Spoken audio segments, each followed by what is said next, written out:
Permítame empezar el día de hoy recordando un hito político que considero bastante importante y sirve para comprender cómo hemos llegado a esta situación de zozobra donde la democracia peruana, precaria desde hace mucho tiempo, se viene cayendo a tal punto que todos de alguna forma tenemos la sensación de que estamos en una suerte de caída libre, ¿no?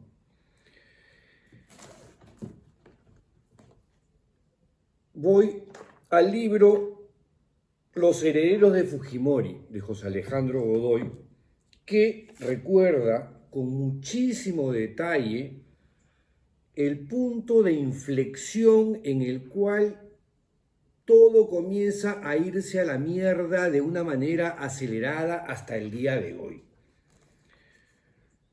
Esto ocurre hacia fines del año 2016 e inicios del 2017, o a lo largo del 2017, cuando el fujimorismo, el gran responsable de toda esta crisis y de toda esta tragedia, decide tumbarse al gobierno de Pedro Pablo Kuczynski. ¿Por qué? Porque Keiko Fujimori, con sangre en el ojo, consideraba que esa elección debió haberla ganado, perdió y con la mayoría que tenía se dedicó a hacerle la vida imposible a PPK. Y empezó con el objetivo de tirarse al ministro de Educación, Jaime Saavedra, que, como cuenta Godoy en su libro, su importante libro, Los herederos de Fujimori, Jaime Saavedra representaba un caso raro para la política peruana. Y salen todos los pergaminos de Saavedra, quien fue ministro de Educación de Ollantaytambo. Fue tan buena su gestión que PPK lo heredó. Saavedra fue responsable de dos grandes éxitos: conducir a buen puerto la implementación de la Ley de Carrera Pública Magisterial y la Ley Universitaria. No solamente eso, sino que creó una nueva entidad, la Superintendencia Nacional de Educación Superior, la famosa SUNEDU, que este Congreso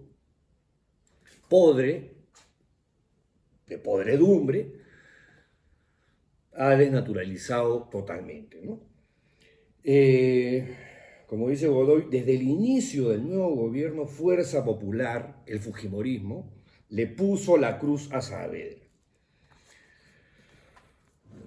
Por su parte, dice más adelante, el sacerdote Luis Gaspar, de la familia del Opus Dei, bastante cercano al cardenal Juan Luis Cipriani, afirmó en su cuenta de Twitter que en el país se estaba librando una guerra en defensa de los valores de los niños, ¿no?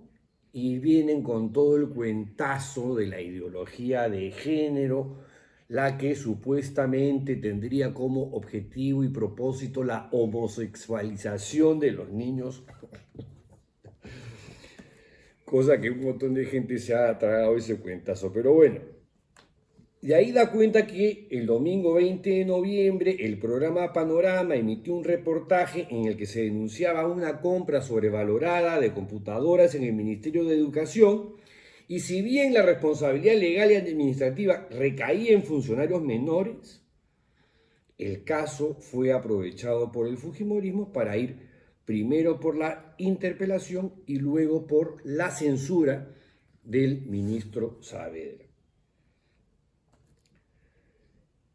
Dice Godoy, la censura del ministro de Educación sería tan solo el primer paso hacia una ofensiva mayor. Ahí empezó todo,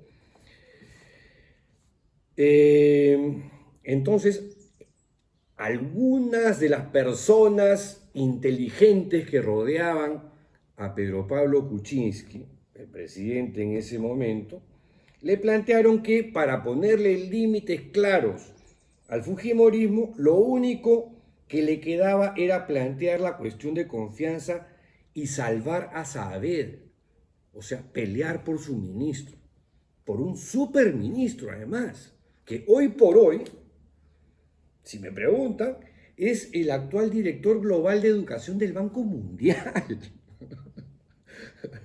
O sea, hemos tenido un ministro de lujo, pero de super lujo, y el fujimorismo, porque es así, ¿no es cierto? Como es, tiene esta vena autoritaria en su ADN, dijo, no, vamos a tomar el control nosotros. El PPK será el presidente, pero nosotros vamos a manejar todo.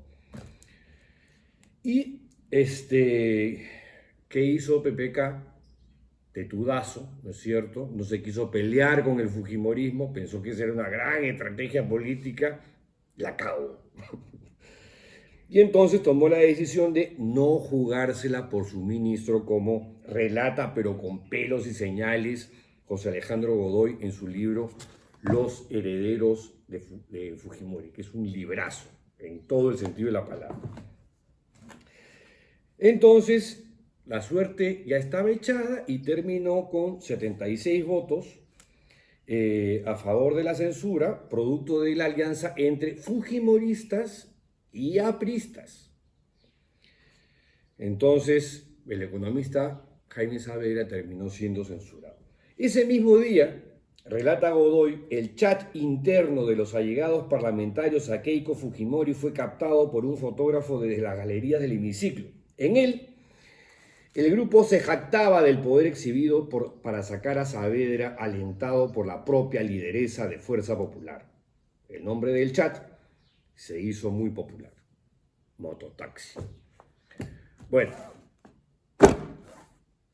si no lo han leído, léanlo, porque nuestra historia política reciente está aquí, completita.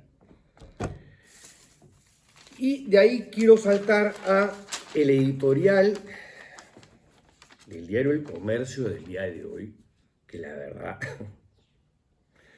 parece haber sido escrito por el presidente del Consejo de Ministros de Dina Boluarte.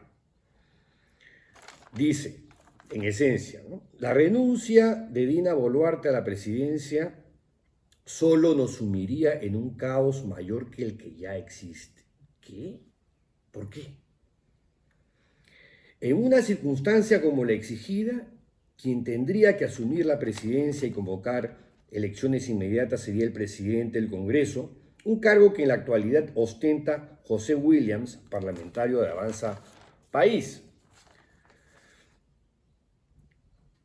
Y más abajo señala, se ha sugerido que de manera previa a la hipotética renuncia de Boluarte tendría que producirse un cambio en la mesa directiva que permita colocar al frente del Ejecutivo a un legislador o legisladora de un signo político distinto al de Williams, o sea, que no sea un militar de derecha, pero es evidente que, anota El Comercio, dada la correlación de fuerzas en el Pleno, eso no resulta factible, ¿no?, apelando al realismo político. Pero a la vez mantiene una actitud, en mi pequeña opinión, bastante apocada, porque, claro, parte de la premisa, como tenemos un Congreso de mierda, tenemos que adaptarnos a ese Congreso de mierda. En consecuencia, la decisión de mantener a Dina Boluarte y a este Congreso va a ser una mierda, pues. O sea, ¿por qué ajustarse a lo que ya existe? Mira, es que esto no van a cambiar. Bueno, entonces que se vayan, y eso se tiene que sentir, y por eso son las protestas, para que se vaya Dina Boluarte, para que se vaya este Congreso. ¿Qué cosa no entendió El Comercio sobre la crisis, por Dios? Dice luego, el adelanto electoral es seguramente conveniente, pero de ninguna manera se puede proceder a él sin hacer un mínimo de reformas indispensables para romper el círculo que nos ha llevado durante los últimos lustros a elegir presidentes y congresistas, cuya remoción se nos hace repentinamente impostergable. Y para hacer posible que esas reformas sean aprobadas en el Congreso se requiere de tiempo. Ya, yo también pensaba lo mismo hasta hace poco. Pero este Congreso ha demostrado reiteradamente, sistemáticamente, que no le da la gana de hacer eso, que no quiere hacer las cosas bien, que no quiere apostar por la corrección, sino que se quieren quedar atornillados a sus curules. Entonces, ¿qué? Nos vamos a someter a este Congreso, que además acaban de pretender blindar a un congresista violador, en vez de estar haciendo sus tareas, la reforma política que exige el comercio y que yo también, y que no lo está haciendo, porque no le interesa hacerlo. Ese Congreso sigue tomado por supuestos partidos políticos que han formado bancadas que representan intereses personales, prebendistas, mercachifles y mercantilistas, por Dios. O sea, ¿qué vamos a esperar hasta el 2024? ¿Realmente creen que el país va a aguantar hasta el 2024 esta situación? Donde la presidenta Boluarte es un corcho que flota porque depende de las fuerzas políticas del Congreso porque ni siquiera tiene bancada. Entonces, las cosas tienen que cambiar radicalmente ya. O sea, estas manifestaciones que se están dando a nivel nacional, estas protestas, no me vengan pues que ya, ok, pueden haber asusadores de la minería ilegal, asusadores de la izquierda radical, asusadores del narcotráfico, asusadores de, invéntense cualquier grupo ilegal con intereses subalternos. Ya, pero estamos hablando de miles de ciudadanos peruanos que están protestando no solamente en Ayacucho, Cusco, Puno, también en Lima, también en el norte. O todos están siendo asusados por y manipulados por estos grupúsculos de intereses ilegales. ¿Ah? Bueno, sigo con el comercio. Nada de eso será posible si el poder legítimamente constituido se rinde. Esto es, si la señora Boluarte renuncia. Y rematan para mi mayor perplejidad, citando al presidente del Consejo de Ministros, que hace rato debió irse, en mi pequeña opinión, nuevamente, el señor Alberto Otárola, que dice que por un sentido de responsabilidad histórica, la renuncia de la señora Boluarte significaría abrir las compuertas de la anarquía. Y lo que estamos viviendo ahorita aquí, ¿qué coño es? ¿Ah? La estabilidad. 50 muertos. ¿Eso no es la anarquía? ¿Qué es lo que quiere este pequeño grupo organizado de violentistas? O sea, violentistas son de verdad los miles de peruanos que están marchando en todas partes. La gente inocente que ha fallecido por heridas de bala, ¿son violentistas? Y remata el comercio con una frase que dice: una firmeza ejemplar que ojalá no flaquee ante las previsibles nuevas arremetidas de los que están empeñados en acabar con nuestra maltrecha democracia. O sea, todos los que se están manifestando son violentistas, obstinados y empecinados en tumbarse nuestra maltrecha democracia. Por supuesto, el tema Fujimori me aparece por acá. Hoy día New York Times publica un informe de 11 páginas sobre el desastre de lo que está ocurriendo en el Perú. Y hace pocos días el periodista Jonathan Castro, que es el editor general de La Encerrona y también colaborador del Washington Post, ha publicado dos últimos artículos bastante buenos, donde simplemente subraya algunas de las cosas que son evidentes para algunos, claramente no para el comercio, pero sí para algunos, que el gobierno de Boluarte es absolutamente débil. No tiene respaldo popular, no tiene congresistas leales, no tiene operadores políticos y por ende, como responde, usando a la policía y a los militares, con represión. Les ponía la vez pasada el ejemplo de lo que ha pasado en Brasil, donde tomaron no solamente el local de la Presidencia de la República, sino que también el del Congreso y también el del Tribunal Supremo, los locales de los tres poderes principales. Miles de manifestantes pro-bolsonaristas,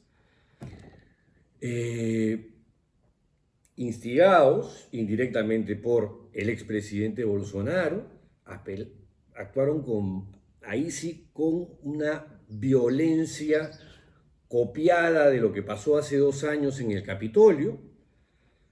¿Y hubo acaso un solo muerto? No.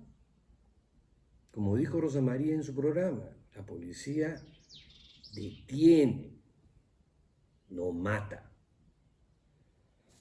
Y eso es lo que lamentablemente ha venido pasando en el país durante el último mes, ¿no?, del gobierno de Dina Boluarte. La situación es ingobernable, dice Jonathan Castro. En vez de resolver tensiones, vamos camino a intensificarlas. Y esto lo escribió a mediados de diciembre. Tiene uno más reciente del 13 de enero, donde comenta algo que también a mí me parece importante destacar, lo que enerva a los manifestantes del sur, del norte, es la generalización. Estas cosas de que hablan de los violentistas, de los grupos de fascinerosos, senderistas, ¿no?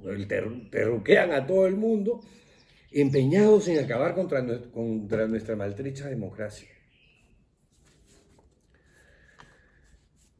Es la ceguera de Lima, la enajenación de las autoridades políticas limeñas y del empresariado limeño también, por cierto, y de mucha gente de la clase media y alta limeña también, por cierto, que son incapaces de comprender que fuera de Lima, fuera de las fronteras de Lima, hay una cantidad innumerable de perúes con necesidades insatisfechas que se sienten postergados durante décadas tras décadas.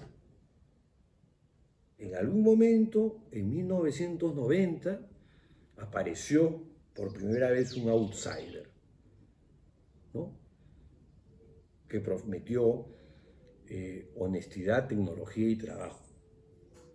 Y terminó siendo un corruptazo, ¿no?, el último dictador, como diría Godoy. Y se levantó la plata del país, pero por camionadas, él y su socio criminal Vladimiro Montesinos, y luego apareció ¡prim!, Ollanta Humala, otro síntoma de que había una ira, un malestar emposado, embalsado, que necesitaba hacerse oír. Pero Ollanta Humala fue al final ganado por los sectores empresariales y se olvidó de su discurso hacia las poblaciones más pobres y menos favorecidas de este país, que son la mayoría. Y el fujimorismo aceleró este proceso de debilitamiento de las instituciones, de descomposición de la democracia, petardeando y saboteando desde adentro, ¿no? Empezando, como explicó claramente José Alejandro Godoy en su libro Los herederos de Fujimori, con el acto de tumbarse al ministro Jaime Saavedra. Ahí empezó todo. Y acá está contado, pero clarísimo, pero clarísimo. De acá no hay opinión, nada, esto es un recuento de hechos. El Perú está atravesando una protesta bastante inédita, dice Jonathan Castro. Y habla de los principales puntos que están ahora levantándose como banderas en las protestas, que son la renuncia de Boluarte, que a mí, a diferencia del Congreso, sí me parece que es una decisión que no va a resolver el problema. Ojo, no va a resolver este problema, entonces no se resuelve ya ni siquiera con la reforma política.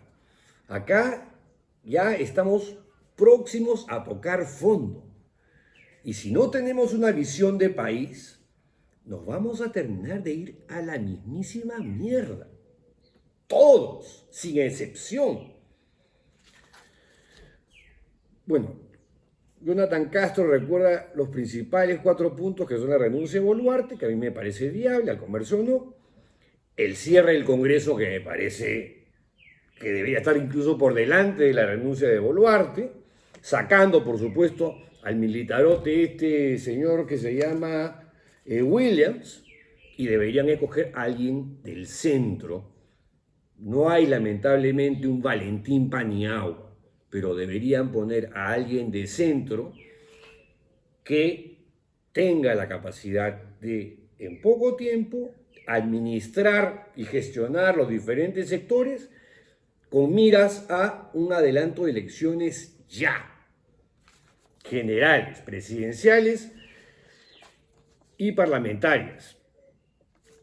Y sí hay 2 puntos en los cuales yo no transo de ninguna manera, que son la liberación de Pedro Castillo, ¿no?, que intentó un golpe de Estado cantinflesco, lo que usted quiera, pero golpe de Estado al fin, y la convocatoria a una asamblea constituyente, que eso en este momento lo único que hace es meterle más gasolina al gobierno, ¿no? Como si con una nueva constitución las cosas fuesen a cambiar o fuesen a dar un giro de 180 grados. Es como si, aquí tengo la varita de Harry Potter, esto fuese la constitución, ¡plin! Todos los peruanos van a ser iguales de aquí al día de mañana, a partir del 28 de julio del 2023. No, pues, la varita de Harry Potter, la Constitución no es la varita de Harry Potter. También tengo la de Voldemort. No, con varitas mágicas, la Constitución no cambia las cosas como si fuesen varitas mágicas, ¿no? Pero bueno, son puntos de vista.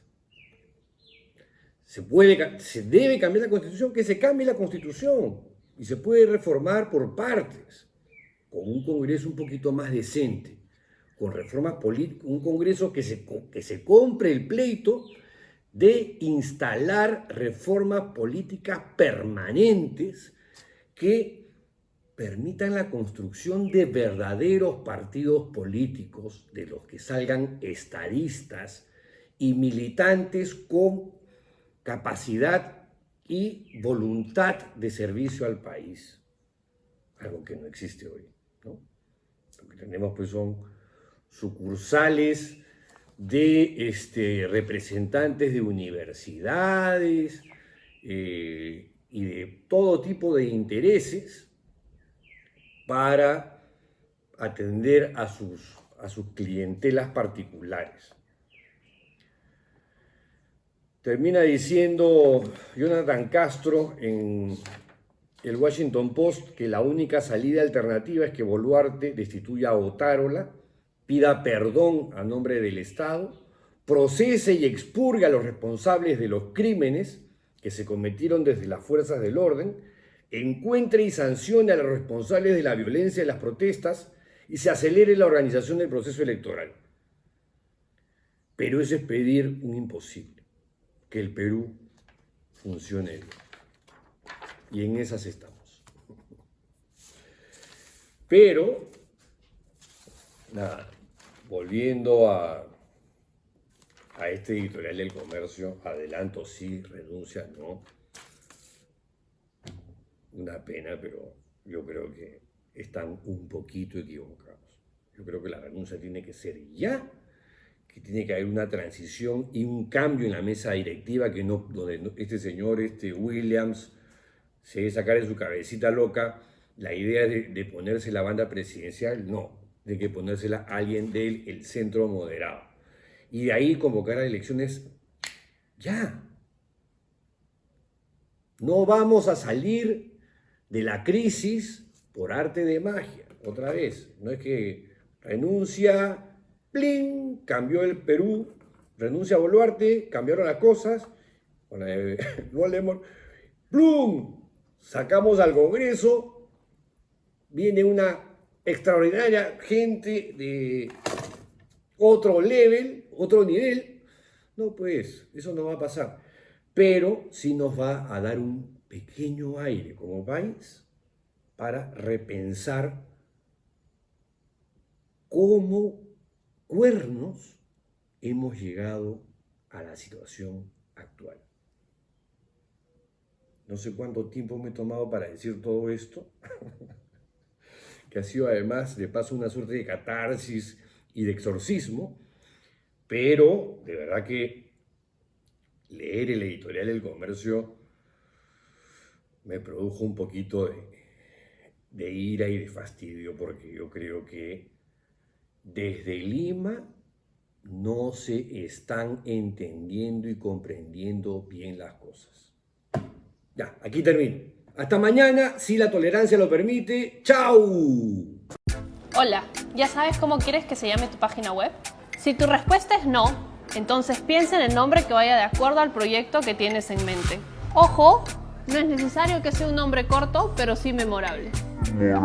Por ejemplo, anapao.p o unos más creativos como yosoy.fit o estar soltera está de .moda. ¿Ves? Las posibilidades son infinitas. Ahora, si tu respuesta es sí, si ya sabes cuál quieres que sea el nombre de tu página web, regístralo una vez en yachay.lat. Tu tienda online, hoy.